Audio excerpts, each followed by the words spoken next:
Hello everyone, welcome back to Together with Ben Core Java Learning Series 1, and in this today's video we are going to look at primitive data types.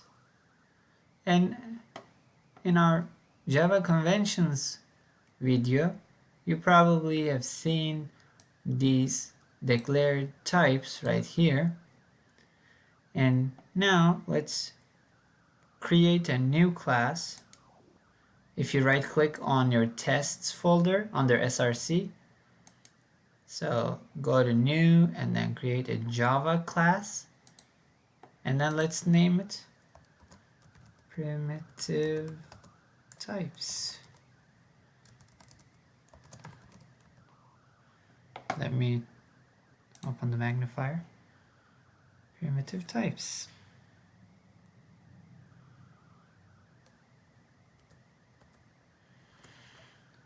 Alright, so press enter.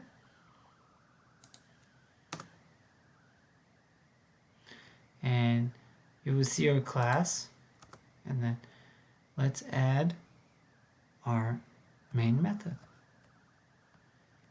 How do we do that? If you remember,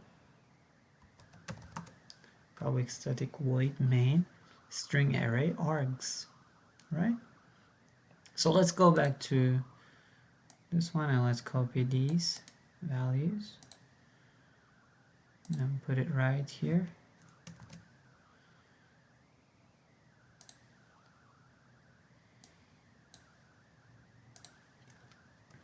So now there are two ways that you can assign a value to them. Let's do one example right here. So if I want to assign a value, like say type byte, and then let's say a byte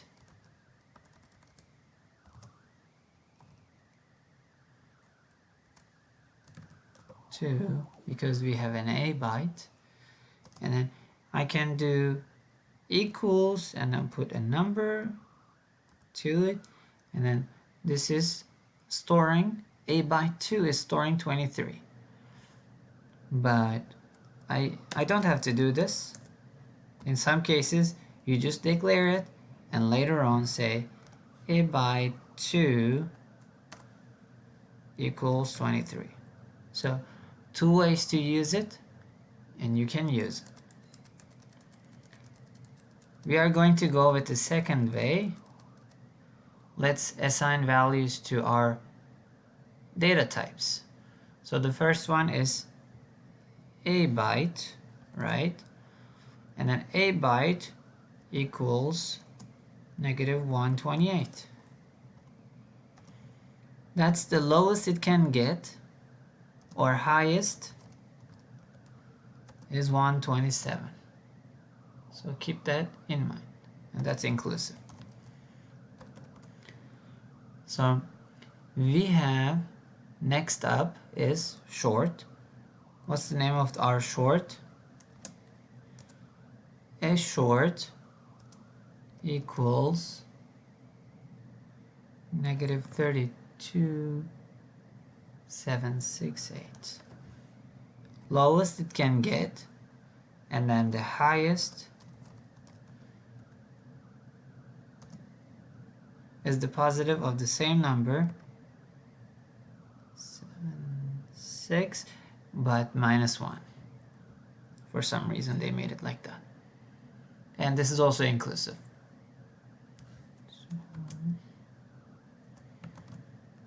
Okay, next up is int. Our variable name is age, and age is, say, 50 years old. When it comes to int type and then long and float double, these integer types, the first four, and then floating types, decimal types is the next two, and then true false, and then just the character based on the ASCII code. So we'll look at char last. So we can specify big numbers. It can get pretty big,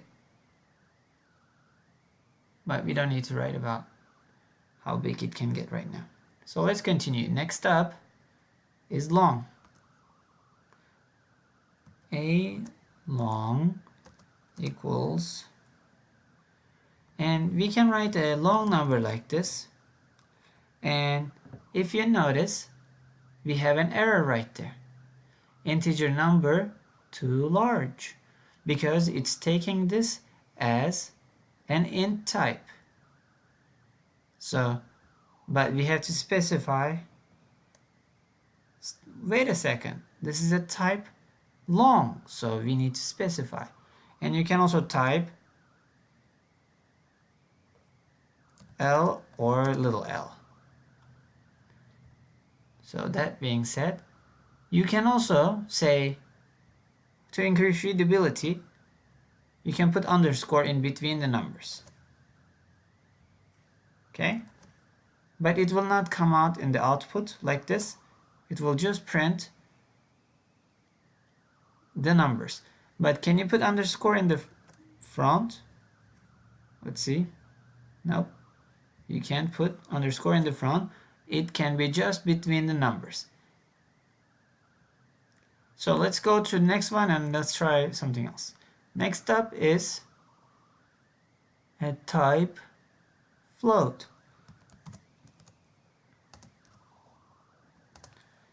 So let's say 2.157. Then, wait a second, there's something wrong. It's understanding that this is a type double, but you want to say, hey, this is not a double. I want to store it as the floating point. So you have to specify, just like we did in the long with the suffix L or suffix F. Or it can also be capitalized or lowercase.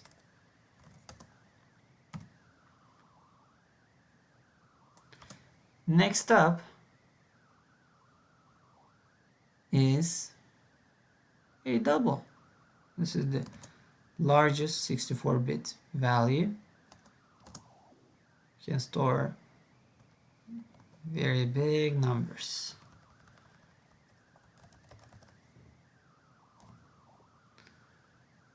So let's see. In some cases, you may need to also specify, hey, it's double. I don't want to have it as a floating point. If it's conceived like that, you have to say big D or little d. All right. Next up is a type Boolean. A Boolean can be a true or false. Let's put false as in the notes. What did we forget? Ending expression, right? And then the character, a char, can be a number 65. That is to say, this is letter A. Oh, where did I go? Okay. So that is to say, this is letter 65 equals letter A, capitalized. And then you can also find ASCII code that represents A. You can store it like that. So if you want to make an example, let me find one.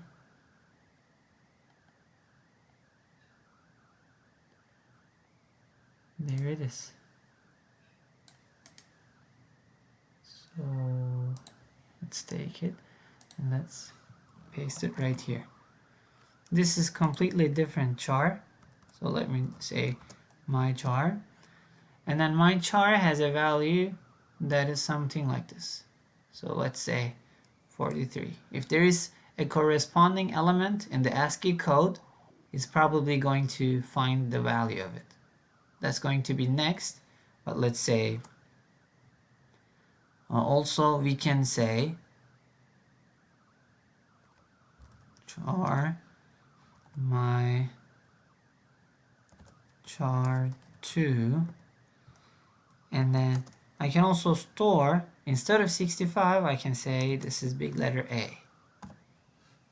Alright, these are going to come in handy as we go forward, so let's keep these in mind, how we can store values in these data types, these containers, let me say. Okay, next up actually is we have declared our variables. That was number one declaration, and then we give value to all of them, which is number 2, assign values. And then we are now at number 3, print out the given values and validate the output. So let's go ahead and go to the next line. Let's try to print a byte first.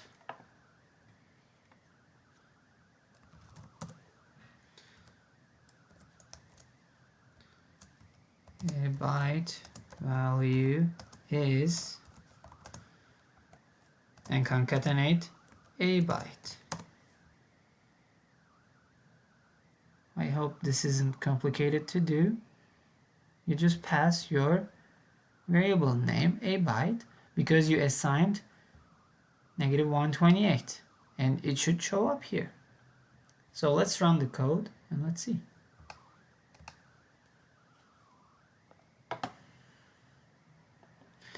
A byte value is 128. Let's do something else. What if I made it positive 128? Let's see what's going to happen. You see, now it's saying found int type. 128 cannot fit into byte type. That's why you have to do casting, but we don't need to do casting now because that's next lesson. But we can make it highest 127 or -128. Let's go to the next one. So the next one, let me copy this. And then next up is a short.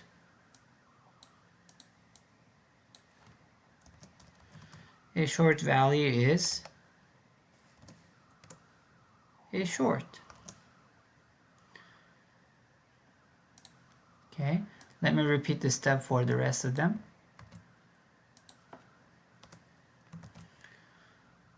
Next up is age. Age value is age. And then the next one, next up is a long. A long value is a long. So go to the next line. Then next up is a float.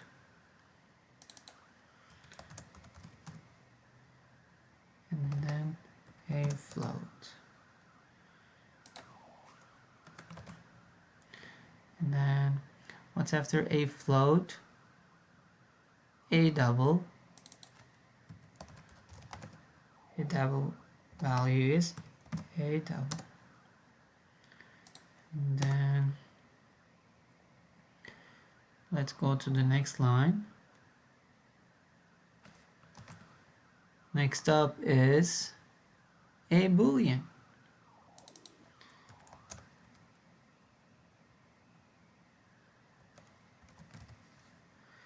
A Boolean value is a Boolean. After a Boolean, we have a char. Char value is a char. And after char, we had a couple more values, my char and my char 2. So let's combine them.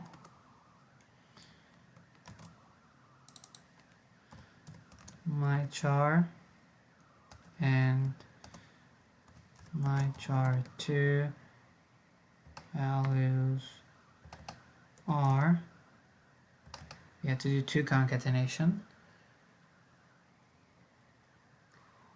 We're going to say my char and then plus my char2. Let's find out if this plus is concatenation or addition, because these also represent numbers that may get added up. So we will find out when we print it out. Okay, we don't have anything else to do. Pause the video to type these codes. Let me get out of the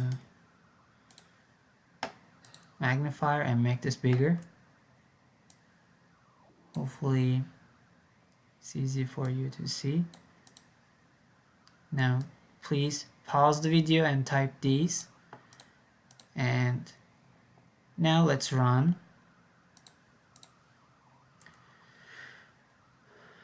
After execution, so magnifier again, a byte value is 128, a short value is some number, age value is 50, a long value is a long number, a float value is 2.157, a double value is a pi value, but it's a long number, decimals, a boolean value is true, a char value is a, letter A, and then my char and my char2 values are C and A. That meant, so exiting out of the thing, let's go back. My char was actually letter C, this ASCII code. Let's put represents letter C. And then my char2 is representing letter A. So let's say, let's put D. And then let's run it again.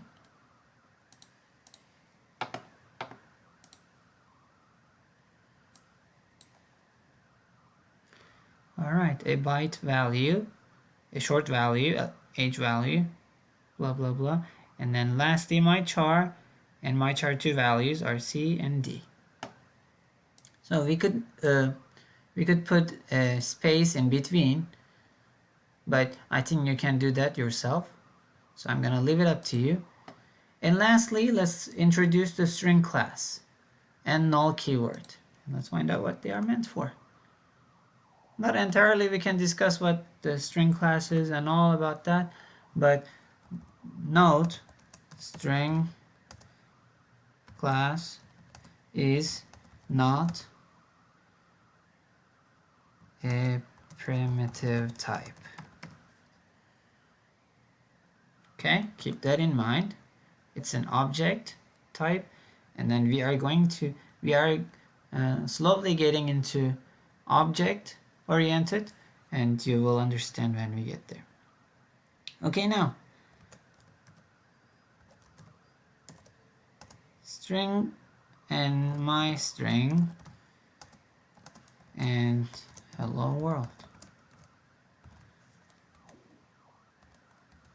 Okay, now this is how you assign a variable its value, just like we did in the primitive types. Same thing. So next, if you want to print this out, basically you do this out and then type in my string. Okay, let's run it.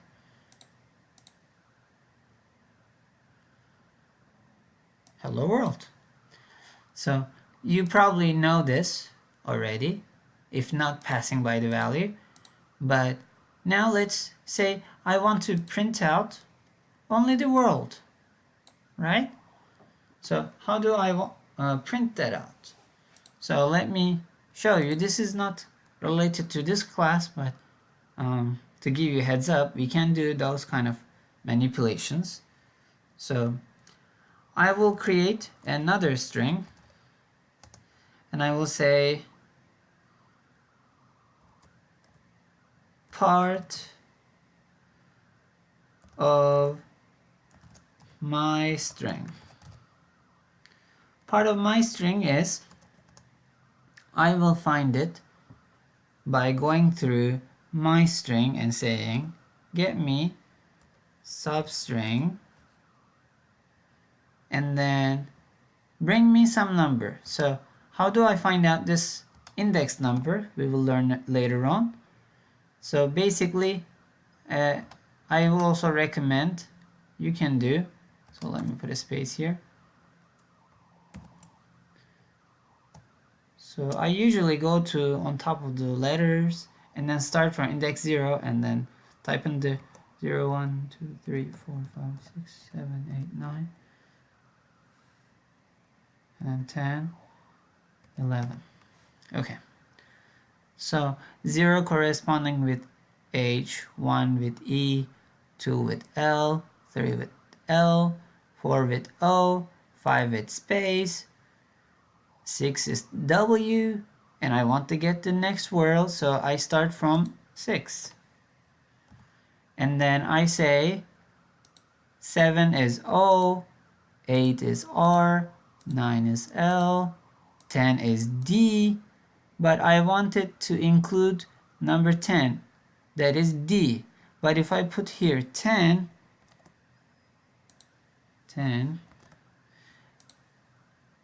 oh, wait a second. Okay, it will only give me WORL because 10 is not inclusive. So let's print this out and then let's find out. So let me exit out of this one. And then let's say this and print part of my string. So if you do this, now let's run it.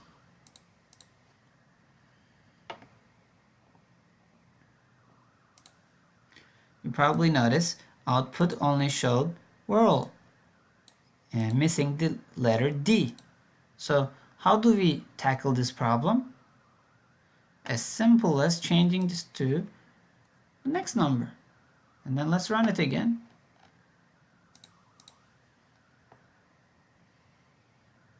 There you go. We picked out only world. Now can you print the first word only? Hello? How do you do that? Same procedure. So you want to store it into a variable. So say a new string and then say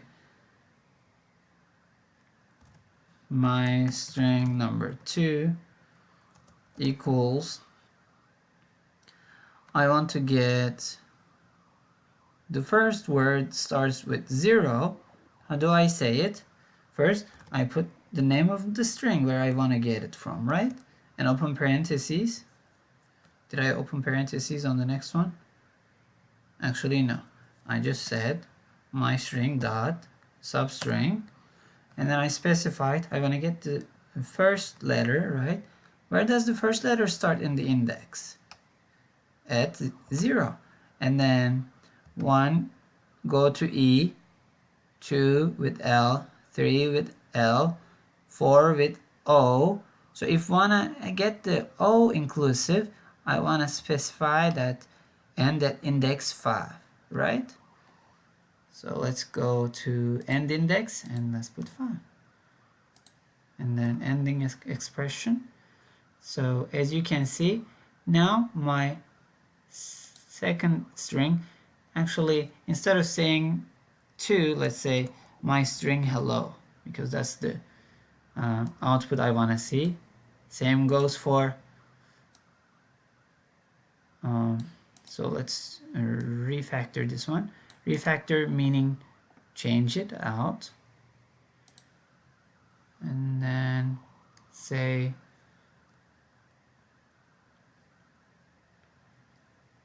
word world.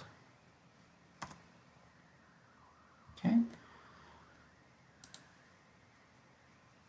so now let's print this out.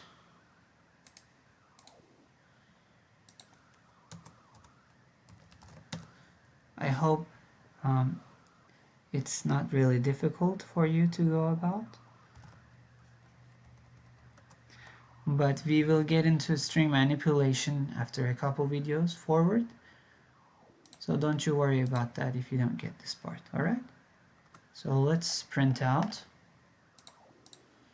the outcome. As you can see, I was able to separate world and hello. So say I want to do one last thing before I finish the lesson today. I want to put hello. I want to switch the places of hello and world. So how do I do that? So let me put here, swap the words in hello world. So it's going to result in as world hello, right? So I'm going to show you, we already did this, so I'm just going to show you a quicker way to do this without having to create no more variables. So this is hello, representing hello, right? And this is representing the world. And I want to get it in the first part, right? And then I will put plus and then put a space, quotation, remember that. This is concatenation. And then where is my world hello pointing at? Right here. We'll copy and paste it right here. And this might be very complicated, but actually it's not when you get used to it. But first you will use this way, always store them into a variable, then utilize them, okay? But as you get to advance, you will say, I don't need to put them into a variable sometimes, depending on the requirement. So you can just do this, world space hello. So let's print it out.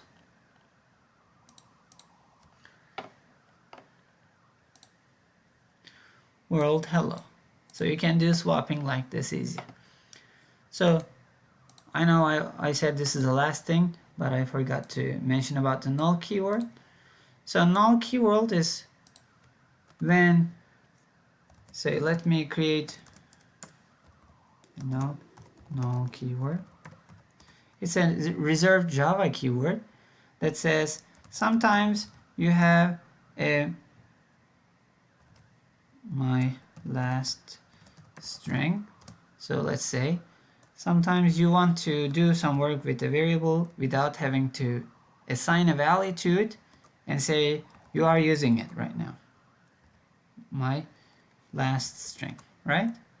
It gives you an error, but you will also say this.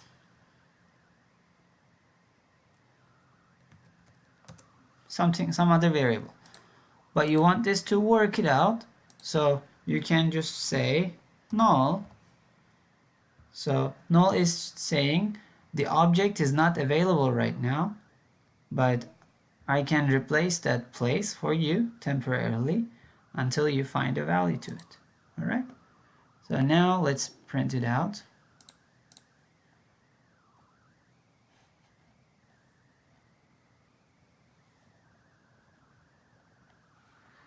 And then null world. As much as this is all for today, but it's just the beginning.